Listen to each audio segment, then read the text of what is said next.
UFC Fight Night 252 delivered an unforgettable night of action at Climate Pledge Arena in Seattle. This marks the UFC's return to the Pacific Northwest after 12 long years.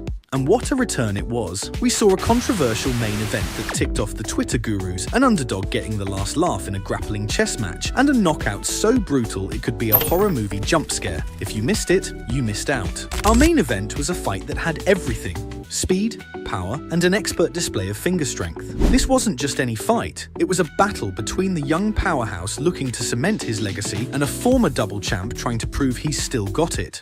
Yadong made it clear he wasn't intimidated by Cejudo's Olympic portfolio. He fought aggressively, pressuring Cejudo and landing powerful strikes that echoed through the apex like a shotgun in a tin can. Cejudo, though, wasn't just going to stand there and play target practice. Sadly, however, the round 3 eye poke. Accidental, sure, but nevertheless effective. Cejudo seemed off balance after that.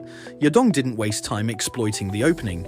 He landed a brutal combination that wobbled Cejudo. To his credit, Cejudo's chin held up and his cardio kept him in the fight. He even managed to rally in the later rounds with his wrestling, showing glimpses of the former gold medalist turned 2 division champ. But Yadong's power shots just kept coming, each one no doubtedly feeling like a punctuation mark, reminding everyone who the aggressor was. Then came the scorecards.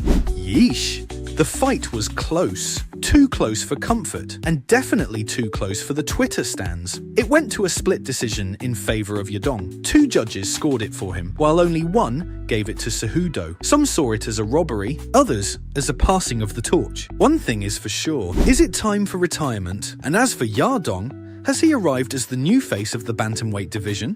We'll have to wait and see, but if this fight is any indication, the future of the 135-pound division just got a whole lot more interesting. If the main event was about legacy and power, the co-main was about style and control. Anthony "Fluffy" Hernandez did what many thought he couldn't. He avenged his 2018 loss to Brendan Allen with a gritty unanimous decision victory. And he did so quite fashionably, out-wrestling the guy who was supposed to be the grappling ace. This wasn't just about getting even.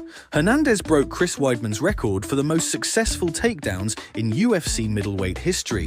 44 bloody takedowns. Think about that for a sec. Fluffy hit those takedowns like he was getting paid by the slam. The fight itself was a chess match. Every time Allen thought he was in control, Hernandez reversed it. It was like watching someone win a jiu-jitsu scramble on fast forward. But it wasn't just grappling. Hernandez showed evolved striking, keeping Allen guessing and never letting him get comfortable. It was the kind of performance that really makes you wonder just how high his skill ceiling is. One thing's clear, Anthony Hernandez isn't just here to compete. He's here to break records, settle scores, and climb to the top. If you're not paying attention yet, now's the time to start. While the ending of Fight Night 252 wasn't all we'd hoped for, the lead-up was sure as hell worth that ESPN Plus membership. First up, Rob Font versus John Matsumoto. This fight was about as close as they come. Font walked away with the split decision, but not without controversy. Matsumoto's aggressive style kept him pressing forward, but Font's precise boxing made all the difference. Font should have tried out for a role in the Matrix with those moves, dodging with laser focus and hitting those counters dead on. But let's be real, this wasn't the performance that was going to catapult him into the top 5. It was more about survival than statement.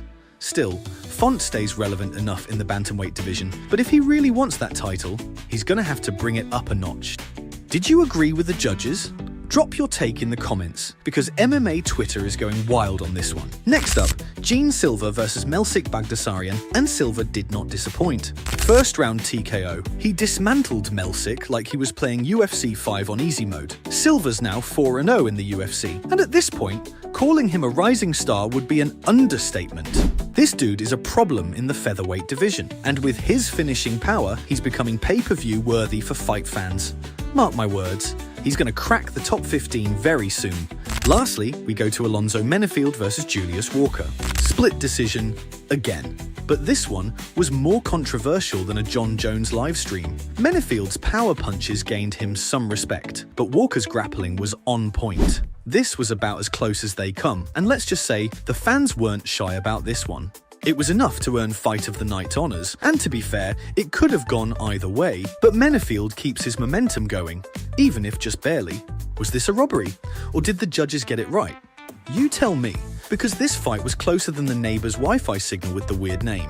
That wraps up our main card, folks. But don't worry, we got plenty more where that came from in our Prelim Standouts. Ion Cutelaba shocked everyone by pulling off his first UFC submission, an arm triangle that choked out the previously undefeated Ibo Aslan.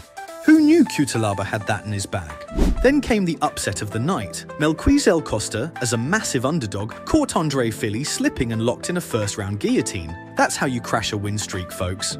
Ricky Simon decided he was done with decisions and flatlined Javid Basharat with a one-punch KO in the first round. No judges needed, just a nap.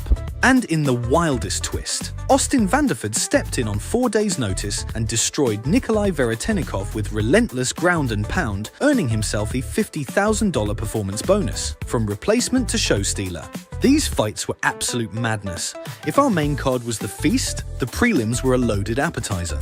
UFC Fight Night 252 was a night of chaos, controversy, and career-defining moments. A perfect snapshot of MMA's unpredictable nature. The main event left fans craving more, but the undercard delivered explosive finishes that more than made up for it. Veterans reasserted their relevance, prospects made bold statements, and emerging contenders like Anthony Hernandez and John Silva proved they're the future of their divisions. Meanwhile, Henry Cejudo's legacy now stands at a crossroads, facing questions he probably should have addressed sooner. Seattle's electrifying crowd and the event's financial success proved one thing. The Pacific Northwest is hungry for high-stakes MMA. With fighting like this, UFC Fight Night 252 is one we won't forget anytime soon. Remember to like, subscribe, and share for more naps, taps, and snaps. I'm James, and I'll see you in the next one.